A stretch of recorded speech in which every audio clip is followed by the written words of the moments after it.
सद्गुरु बता रहे हैं महाभारत की वो कथा जब कौरवों के जन्म पर मिले थे अशुभ संकेत। 1 साल बाद पहला घड़ा फूट गया और उससे एक विशाल शिशु निकला जिसकी आंखें सांप की तरह थी। मतलब उसकी आंखें झपक नहीं रही थी, वे स्थिर और सीधी थी। फिर से अशुभ ध्वनियां होने लगी और अशुभ संकेत दिखने लगे।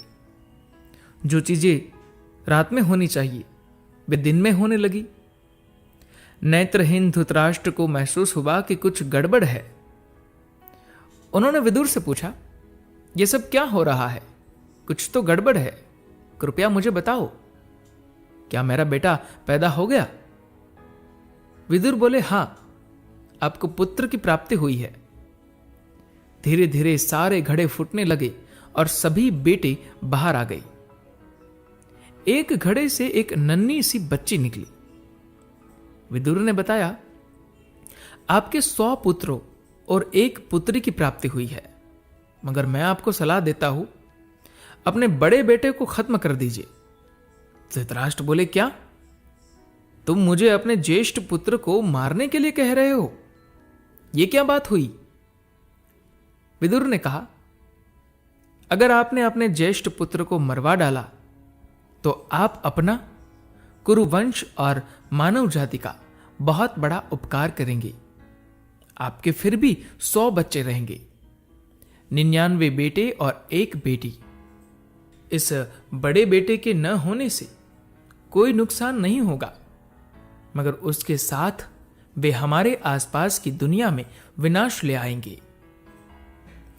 इस बीच गांधारी ने अपने बड़े पुत्र दुर्योधन को गोद में उठा लिया।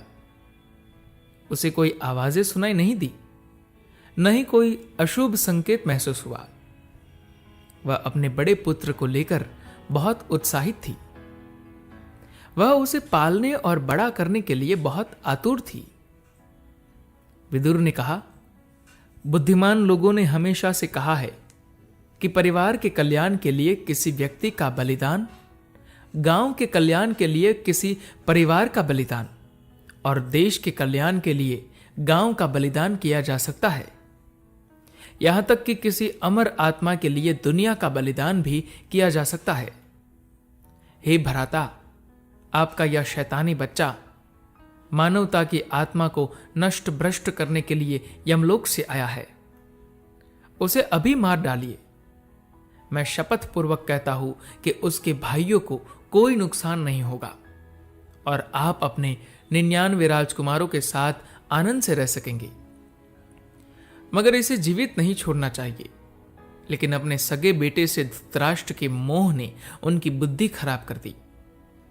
फिर दुर्योधन अपने 100 भाई बहनों के साथ हस्तिनापुर के महल में पला बढ़ा, जबकि पांडव जंगल में बड़े हुए। और आगे की कहानी आप जानते हैं। धन्यवाद।